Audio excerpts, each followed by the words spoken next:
seen an owl even at night time. Mr. Dursley, however, had a perfectly normal, owl-free morning. He yelled at 5 different people. He made several important telephone calls and shouted a bit more. He was in a very good mood until lunchtime when he thought he'd stretch his legs and walk across the road to buy himself a bun from the baker's opposite. He'd forgotten all about the people in cloaks until he passed a group of them next to the baker's. He eyed them angrily as he passed. He didn't know why, but they made him uneasy. The lot were whispering excitedly too, and he couldn't see a single collecting tin. He was on his way back past them, clutching a large donut in a bag, that he caught a few words of what they were saying. The Potters, that's right, that's what I heard. Yes, their son Harry. Mr. Dursley stopped dead.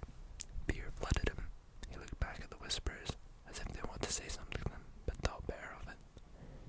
He dashed back across the road, hurried up into his office, snapped at his secretary not to disturb him, seized his telephone and had almost finishing dialing his home number when he changed his mind.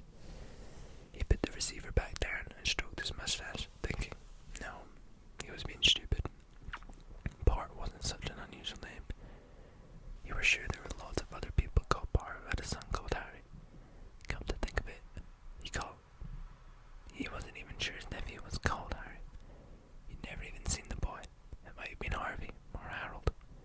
There was no point in worrying Mrs. Dursley. She always got so upset at any mention of her sister. He didn't blame her. If he had a sister like that, but all the same, those people in the cloaks. He burned a lot harder to concentrate on the drills that afternoon, and when he left the building at 5 o'clock, he was still so worried that he walked straight into someone just out the door. Sorry, he grunted, as the tiny old man stumbled and almost fell. It was a few seconds before Mr. Dursley realized that the man was wearing a violet cloak. He didn't seem at all upset at being almost knocked to the ground. On the contrary, his face split in two. A wide smile, and he said in a squeaky voice that made the passers-by stare, "Don't be sorry, my dear sir, for nothing good has set me done today. Rejoice, for you know who has gone at last. Even muggles like yourself should be celebrating this happy, happy day." And the old man hugged Mr. Dursley around the middle and walked off. Mr. Dursley stood rooted to the spot. He had been hugged by a complete stranger. He also thought he'd been called a muggle, wherever that was. He was rattled. He hurried to his car and set off home, hoping he was imagining things, which he had never hoped before, because he didn't approve of imagination. As he pulled into the driveway of number 4, the first thing he saw, and it didn't improve his mood, was the tabby cat he spotted that morning. It was now sitting on his garden wall. He was sure it was the same one, had the same markings around its eyes. "Shoot," Mr. Dursley said loudly. The cat didn't move, it just gave him a stern look. This was normal cat behavior, Mr. Dursley wondered. Trying to pull himself together, he let himself into the house. He was determined not to mention anything to his wife. Mrs. Dursley has a nice, normal day.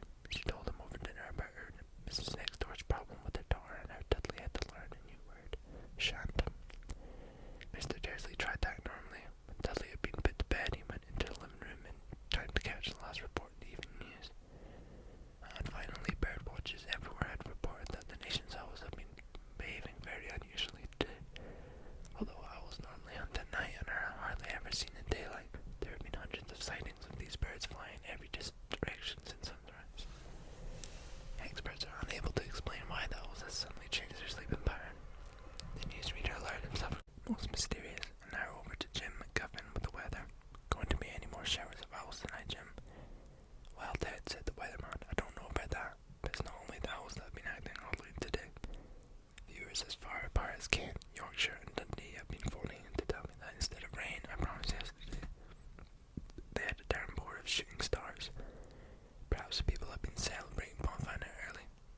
But it's not until next week, folks. But I can promise a wet night tonight." Mr. Dursley sat frozen in his armchair. Shooting stars all over Britain, owls flying by daylight, mysterious people in cloaks all over the place, and a whisper about the Potters. Mrs. Dursley gave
Mrs. Dursley was in the bathroom. Mr. Dursley crept to the bedroom window and peered down at the front garden. The cat was still there. It was staring down Privet Drive as though it was waiting for something. Was he imagining things? Could all of this have happened to do with the Potters? If it did, if it got out that they were related to a pair of, well, he didn't think he could bear it. The Dursleys got into bed. Mrs. Dursley fell asleep quickly, but Mr. Dursley lay awake, turning it all over in his mind. His last comforting thought before he fell asleep was that even if the Potters were involved, there was no reason for them to come near him and Mrs. Dursley. The Potters knew very well what he had.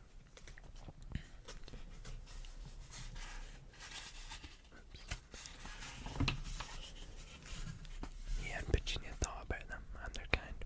He couldn't see how he and Petunia could get mixed up in anything that might be going on. He yawned and turned over. It couldn't affect them. How very wrong he was. Mr. Dursley might have been drifting into an uneasy sleep, but the cat on the wall outside was showing no sign of sleepiness. It was sitting as still as a statue, its eyes fixed unblinkingly on the far corner of Privet Drive. It didn't so much as quiver when a car door slammed in the next street, nor when two owls swooped overhead. In fact, it was nearly midnight before the cat moved at all. A man appeared in the corner the cat had been watching. Appeared so suddenly and silently you thought he just popped out of the ground. The cat's tail twitched and his eyes narrowed. Nothing like this man had ever been seen in Privet Drive. He was tall, thin, and very old, judging by the silver of his hair and beard, which was long enough to tuck into his belt. He was wearing long robes, a purple cloak which swept the ground, and high-heeled buckled boots. His blue eyes were light, bright, and sparkling behind half-moon spectacles, and his nose was very long and crooked, as though it had been broken at least twice. This man's name was Albus Dumbledore. Albus Dumbledore didn't seem to realize that he just arrived in a street where everything from his name to his boots was unwelcome. He was busy rummaging in his cloak looking for something, but he did seem to realize he was being watched, because he looked up suddenly at the cat, which was still staring at him from the other end of the street. For some reason, the sight of the cat seemed to amuse him. He chuckled and muttered, "I should have known." He had found what he was looking for in his pocket. It seemed to be a silver cigarette lighter. He flicked it open, held it up in the air, and clicked it. The nearest street lamp went out with a little pop. He clicked it again, and the next lamp flickered out in darkness. 12 times he clicked the pot outer, until the only lights left in the whole street were the two tiny pinpricks in the distance, which were the eyes of the cat watching him. If anyone looked out their window now, even beady-eyed Mrs. Dursley, they wouldn't be able to see anything that was happening down on the pavement. Dumbledore slipped the pot outer back inside his cloak and set off down the street towards number 4, where he had sat down on the wall next to the cat. He didn't look at it, but after a moment he spoke to it. "Fancy seeing you here, Professor McGonagall." He turned to smile at the tabby, but had gone. Instead he was smiling at a rather severe-looking woman who was wearing square glasses exactly the shape of the markings the cat had around his eyes. She, too, was wearing a cloak, an emerald one. Her black hair was drawn into a tight bun. She looked distinctly ruffled. "How did you know it was me?" she asked. "My dear Professor, I've never seen a cat sit so stiffly." "You'd be stiff if you'd been sitting on a brick wall all day," said Professor McGonagall. "All day? When you could have been celebrating. I must have passed a dozen feasts and parties on my way here." Professor McGonagall sniffed angrily. "Oh yes, everyone's celebrating all right," she said impatiently. "You'd think there'd be a bit more careful, but no, even the muggles have noticed something's going on. It was on their news." She jerked her head back to the Dursleys' dark living room window. "I heard it. Flocks of owls, shooting stars, well, they're not completely stupid. They were bound to notice something. Shooting stars down in Kent, I'll bet that was Daedalus Diggle. He never had much sense." "You can't blame them," said Dumbledore gently. "We've had precious little to celebrate for 11 years.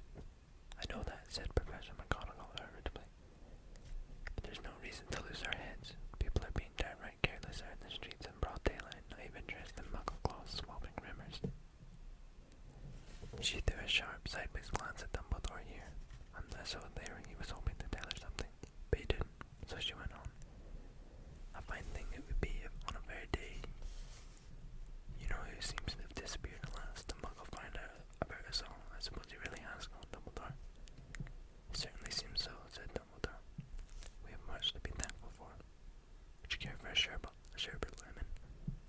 A what? A sherbet lemon. They're kind of muggle sweet I'm rather fond of. No thank you, said Professor McGonagall coldly, as though she didn't think this was the moment for sherbet lemons. As I say, even if you know who has gone. But dear Professor, surely a sensible person like yourself can call him by his name. All this you-know-who nonsense for 11 years I've been trying to persuade people to call him by his proper name. Voldemort. Professor McGonagall flinched, but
and sitting astride it. He was almost twice as tall as a normal human and at least 5 times as wide. He looked simply too big to be allowed, and so wild, long tangles of bushy black hair and beard hid most of his face. He had hands the size of dustbin lids, and his feet in their leather boots were simply like baby dolphins. In his vast, muscular arms he was holding a bundle of blankets. Hagrid, said Dumbledore, sounding relieved. At last. Where did you get that motorbike? Borrowed it, Professor Dumbledore, sir, said the giant, climbing carefully off the motorbike as he spoke. Young Sirius Black lent it to me. I've got him, sir. No problems, were there? No, sir. House was almost destroyed, but I caught him out all right before the muggles started swarming around. He fell asleep as we was flying over Bristol. Dumbledore and Professor McGonagall bent forward over the bundle of blankets. Inside, just visible, was a baby boy fast asleep under a tuft of jet black hair over his forehead. They could see a curiously shaped cut, like a bolt of lightning.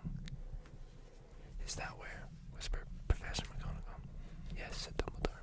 You'll have that scar forever. Could you do something about it, Dumbledore? Even if I could, I wouldn't. Scars can come in useful. I have one myself up on my left knee, which is a perfect map of London Underground.